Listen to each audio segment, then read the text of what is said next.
Welcome back to the channel, everybody. I hope you're all doing well. I hope that as we end this year and race season, you've had an opportunity to have fun with your cars, trucks, bikes, quads, whatever particular form of motorsports you're enjoying. And, really not necessarily go out and win, but have fun doing it. Have fun with the car. That one thing that we always seem to forget. First and foremost, have fun. So today we're going to talk about nitrous. Now, I've been on this video for 3 weeks. Normally, it doesn't take me this long to do a video, but originally it was going to be just nitrous and V8s. And I thought, instead of doing something that specific, let's kind of broaden it a little bit, and we're going to have nitrous and nitrous tuning. But maybe not precisely what you're thinking it's going to be. I was going to cover more the 50 to 150 horsepower basic principles. We're not going to talk about running 3, 4, 5 stages of nitrous, uh, at least not in detail, mainly because it's not something that I have done. But we're going to cover some principles that would apply to it and help you to see how that's probably going to work in the long run. So let's get into the software. We are going to start with the Holley EFI, like I said we would. We're going to look at a friend's car that I helped tune, and we finished the tune on the dyno. At the time, it was naturally aspirated and on the bottle. Now it's a bigger motor with a big Pro Charger. But Anthony's 1968 GTO at this time was a 467 cubic inch Pontiac Edelbrock big valve heads. For all intents and purposes, it was more or less a 468. It had 219 intakes, 188 exhausts, big cam. I think it was 248 at 50, according to my notes, 620 lift. So, typical street big block. Now, let's get to the software and really see how we start the process for tuning nitrous. So this car was a 4L80 car with a lockup converter at that time. It still is, but he's not using a lockup. The first thing that we're going to do with any car, and it doesn't matter if it's naturally aspirated, if it's turbocharged, supercharged, we're going to get our base tune done so we know where we're starting at. Now, in this particular case, because I don't have his original nitrous map, I just have the boosted map. I've shrunk this up a little bit so that it's a little easier to see instead of using the enable large table function. But what you're going to see right here is the timing curve that big block Pontiac wanted. Now, it's very typical, especially moving from distributors to fuel injection. But realistically, even if you're still on a carb and a distributor, you're going to run a total timing value and it's going to be static. And that's kind of what we're used to. While there is an ability to build a curve into the distributor, typically it seems that gets overlooked, or its springs are so light, or the vacuum advance, and you end up with just a set value. Now, this particular car, I did some timing sweeps, and I started at 30 degrees straight across at 0 inches, and you can see where I have highlighted is technically negative 0.7. We're going to use that as our 0 for right now. And I did 35 straight across.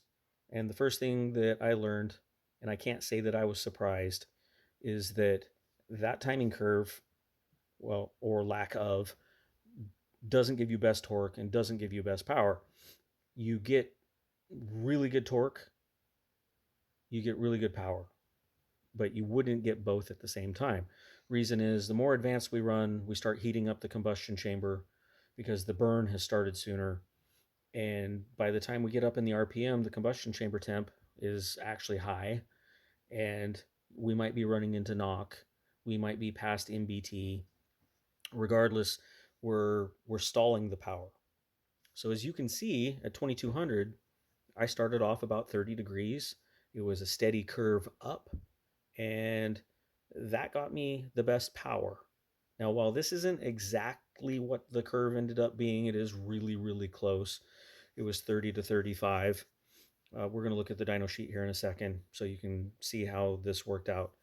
But this is the same type of thing that I would do on a B series Honda or a J series or any all motor application, whether it was Japanese, domestic, European. I'm going to end up with a curve something like this where I am going to be less down low. I'm going to be more out the top. In the case of a Honda, it's pretty close. You might be 23 degrees down low, 25 degrees when it switches VTEC, 28 out the top. But it's going to be an upward trend, just like if it was turbocharged or a centrifugal supercharger, depending on how it's pulleyed. So just because it is a domestic, we don't start with a fixed timing value like we're used to hearing 35 degrees, 32 degrees if it's a small block, whatever the value is. So now let's move from this to the dyno sheet so you can see what this timing curve actually got us. What we have here is the 467 just on the motor. As you can see up in the corner over here, we have the cam spec. It says new cam 248, 254. That's going to be our at 50 measurements, 620 lift.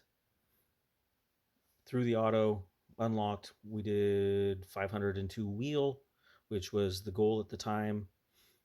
Make a 500 horse solid motor. Obviously, on an engine stand, it's going to be more. We all know how that works. But at the wheels, this was very strong. This is pump gas. And that timing curve, the 30 down low, moving up to 35 by 5500, worked really good. We can see it's a very smooth increase. Now, if we get down here a little bit, looks like maybe I could have given it a little bit more in this area, but as it turned out, we didn't get those values. We just kind of ran with what we had. We didn't know where we were going to spray, so I didn't get too excited to put a bunch of timing in. Now, once we had that established, you can see the air fuel is nice and solid. We knew that we could move to running some nitrous. Now, as I recall, this was jetted as 150. It was a wet shot. This was about 6 years ago, so we're going to have to kind of rely on my memory, which, as anybody knows, memories, they are what they are, but we're going to use these as our numbers. We did switch to race gas. We put some 110 in it just to make sure it was safe. He knew that he was going to run the race gas at the track while he sprayed. He didn't have any interest in burning a hole in a piston. Now, you can run that amount of nitrous on pump gas safely. Just like boost, because we're adding oxygen, you're going to do a couple things. You're going to richen it way up. It wouldn't be abnormal for this to go from a 1280 13.0. Here it was a 13.1. We might be a 12.0 1180 air fuel on the bottle. That's going to be pretty typical. Just think of the nitrous doing the same function as boost. The more that we're adding in, the more we're going to start looking at numbers similar to a supercharged or turbocharged car. We're reducing the timing to prevent knock. We're going to richen it up, keep the EGTs happy, and just keep the motor happy, right? We don't want knock because it will, on the short term, do things to the head gasket, eat plugs, worst case, burn pistons, just all the normal failure stuff that you could imagine running a turbocharged car with full timing at a 13.0. Now, I have never really ran nitrous and pump gas together. I just don't like how closely coupled disaster and fun are on that. So I would run E85 currently, and we'll get into it later. E50, or if you're just going to run race gas, run some race gas. And it doesn't take much to bring the octane up. I mean, you could run 100 octane avgas. In this case, 110 is fairly inexpensive. If you're going to run a lot of nitrous, VP has specific blends for that, depending on what you're doing. There's C23. You can run Q16, obviously, but you can sit there and play around. Sunoco has a nitrous race gas formula also if you like Sunoco instead. But you're going to typically always run some kind of octane, high octane fuel or octane booster when you do this. And that's what we're going to cover. So now let's move forward to what we got with the nitrous and the race gas together. And that was the wrong one. That was just pulling the timing and no nitrous. So you can see I pulled 4 degrees out. It lost a lot of power. Let's find the right one though. There we go. So I sprayed at 4,500, as you can see. We're going to highlight that. I was pulling timing and spraying the 150 shot. Now, when we look at how much we got, we didn't really get a ton. We got 559, and actually, let's clear this out real quick. Make the contrast a little bit easier. So we went from 500 wheel to 559 wheel. That 150 shot didn't get us all that much. Not what it was supposed to anyway. You can see there fuel is a full point richer. We're down to 12.1 instead of the 13.1. And this would be an example of what happens when you pull a bunch of timing for pump gas, because we did want to simulate that. We look down below. We can look at 4,000 RPM where it was doing the nitrous or the timing pull in this particular case, and we're down 30 horse without 4 degrees. You know, you can see that down there it didn't get any instability with combustion, but up here it's starting to get a little bit irregular. We can kind of see that that's not really what it wanted. So now let's fast forward to timing or less timing retard and the nitrous. So as I started to add more timing in, you can see right where I have selected, it was 448 horsepower, 528 foot-pounds, naturally aspirated. When we sprayed, we went to 548 horsepower because, of course, we're before 5252, 645 foot-pounds. So significant increase. We were still pulling some timing. We weren't -4. We were only -2 here. But we started to get that power back with the nitrous. And I held that timing pull for quite a while, as you can see, because it keeps the torque and the power pretty flat. Well, the torque's dropping rather, but the power stays flat. Till we get to about 5,500. And I had a fair amount of timing in. I think I was still -1 because we're trying to keep it reasonably safe. Again, even though it's on race gas, he wasn't interested in hurting it. I did run it just a little bit leaner, but as you can see there, we're up 100 horse from the 150 and still making really good power for this power adder. The goal was to keep it safe, so we didn't really maximize it. Now, let's look real quick at how the Holley has the timing retard table set up, and I can give you an example, and then we're going to move on to running nitrous on my Explorer, obviously direct injected, ethanol, and turbocharged. But let's stay on target here and look at the timing retard tables in the Holley real fast. So the first thing you're going to see is the stage 1 setup. Over here we can run up to 8 stages in the Dominator. It does give us some choices. Obviously we got to click the box for activate. We have the nitrous type. We're going to have wet non-progressive, wet progressive, dry non-progressive, or dry progressive. In this case, it was wet and non-progressive. If we have a progressive kit, really, that's going to tune like a turbo car because we're just going to be adding the horsepower as we want versus time. We have activation, deactivation windows. So, and a delay if we want a delay between the input and the output. If we want to run the nitrous for a certain length of time and not any longer, we can set that up. We can turn it off versus boost.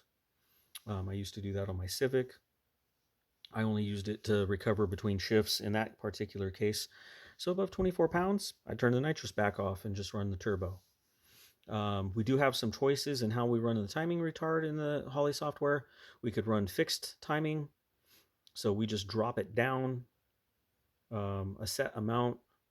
You can build a timing curve. Here you can see I didn't really do that in this particular case. It was just 2 degrees. But depending on what we're doing, we might have something like this where we're going to pull out more down low if we're going to spray down low.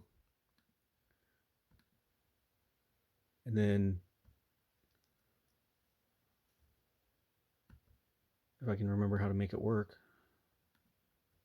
Yeah, it doesn't want to do it for me right now. Anyway, we could build a curve to pull out more timing down low and progressively add it back in. And then obviously versus RPM. Lastly, we have closed loop. We can run closed loop for a new value.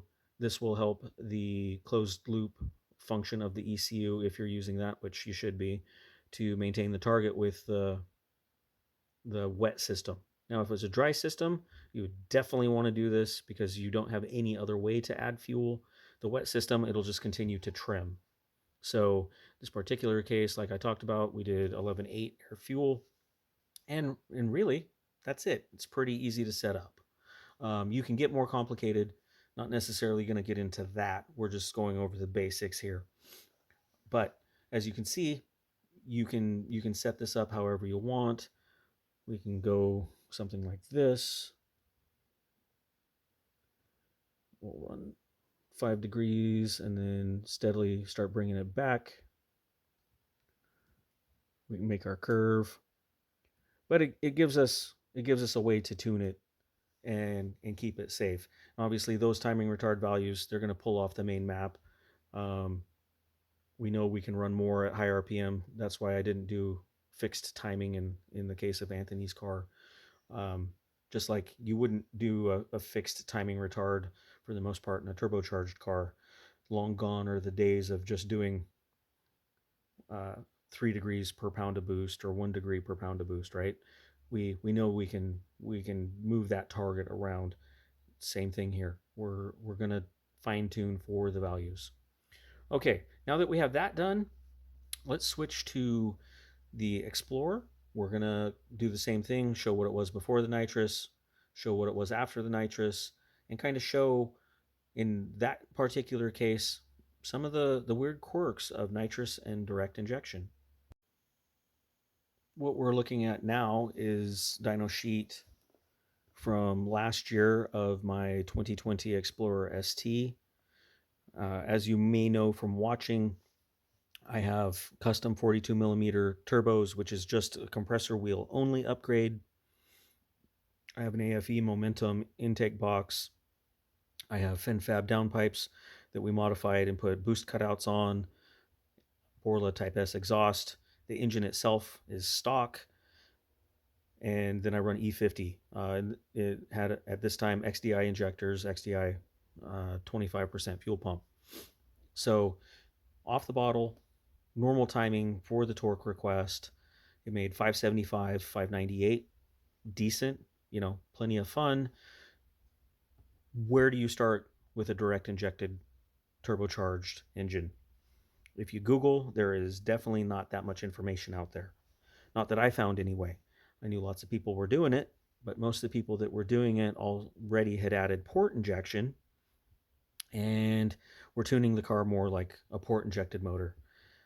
So to bring it into focus, this engine, even with this turbo set, liked running a 0.89 lambda, 0.90 lambda, so a 13.0. in boost. It liked 15, 16 degrees of timing right here at 5,800. It was very happy doing that. So, not knowing where to start, I pulled 2 degrees of timing out and basically expected it to run an 11.0. I targeted 0.80, which is an 1180, and this is a wet kit. It's an old Zex nitrous kit. So I knew it was going to go richer than that, but where the closed loop would end up bringing the power back, I knew roughly we were going to be on the safe side. So imagine my surprise when we make a pull with that amount of timing out. And at the time, this was a 75 shot. We can see right here at peak power, it made 602. It made the most power right as it was getting sprayed. It made 618 wheel. And then it's a steady slope down. You can see the torque really drops off. It was an 11.0 is about where it ended up for air fuel. 0.75, 0.74, something like that. You can see it doesn't show signs of combustion instability, but it's just not really doing anything. And those are out of order because I was verifying my results. But you can see that the pull before, where I started ramping the timing back in out the top, it really liked the timing. So it made 638, which, a little bit better. We'll take that one just because everybody likes big numbers, right? Um, so we can see 34 and 38 is going to be 72. So that 75 shot really was a 75 shot when it was at full timing. What I discovered is that this particular engine, when it was fully direct injected, liked running a 12.5 air fuel and all of the timing. Taking any timing out did this. It just lost power. Now let's fast forward to later in the year when I had the boost up, I was making more power, more torque, and had the air fuel target dialed. This was running 31 pounds down low and about 27 out the top. As you can see, it was making a lot of torque. This is pre-nitrous. 12.5 air fuel, 611 foot-pound or horsepower, 609 on one pull. I had pulled some boost out to make it a little bit lazier, kill the torque a little bit, but it was still making over 700 foot-pounds. The first pull, the blue, it made 728. Second was 712. Pretty spicy. As it would turn out, that lasted for about 7 months, but I had a lot of fun while it was doing it. Now, when we used the nitrous, again, 75 shot, sprayed later, we can see here, made 659 versus making 601. So I made basically 58 horse on a 75 shot. I had all the timing in. It was a little rich. That was to keep it safe, but it wasn't an 11.0 anymore. It was more an 1180. But you can see it really filled in the power. It was making peak power higher up again where it should, not at the initial onset of the nitrous where it didn't have time to react and was probably a little lean, which obviously is what it liked. But this is back to the 15 degrees of timing out the top and that 1250 air fuel. So in this particular case, the nitrous didn't need as much enrichment to keep it happy. All that did was lose power, which you can use as a takeaway if you have a engine that you don't think is going to take a bunch of power. You can kill power with air fuel on nitrous. The nitrous is an oxidizer, but if you give it more fuel than it can deal with, you're going to, kind of drown it out, as it were. You can control it with timing. You have a few options. That's how this one worked. Your results might vary. So, to sum up, when we're using nitrous, There's a lot of ways to tune it. They are dependent on the octane level and the type of kit, whether it's wet or dry, whether it's progressive or non progressive. But we can tune it with the same principles that we would use for any engine that's not naturally aspirated. We know we're going to end up with a different timing curve and a different air fuel target typically, this being an exception, of course, to keep it safe, keep it fun, because it's never fun going to the track and breaking your first or second pass. We want to get as many passes as we can out of a particular combo. So start conservative, figure out the tune first. If it's a naturally aspirated car, get that done and dialed. If it's turbocharged, supercharged, whatever you're doing, make sure that tune is solid. Then start conservatively by adding fuel and reducing timing. If you don't really see that much of a gain, your 75 shot or your 100 shot only gets you 2 or 3 miles an hour. Either you're driving a refrigerator down the road or you haven't really maximized the horsepower that you could. Now, as soon as we get our main line, which is scheduled for delivery mid-December, this is going to go back on the dyno because I'm really curious to see what it is making now on the tune that ran the 7.1 in the 8th, because that's about 3/10 faster than it was, and it's also jetted at 100 now instead of 75. So, pick up a little bit, see what we can do. That being said, have fun, guys. I hope you're all doing well. Keep playing with those cars. Get ready for winter. Get ready for building your projects. Have fun. Take care. We'll talk to you later.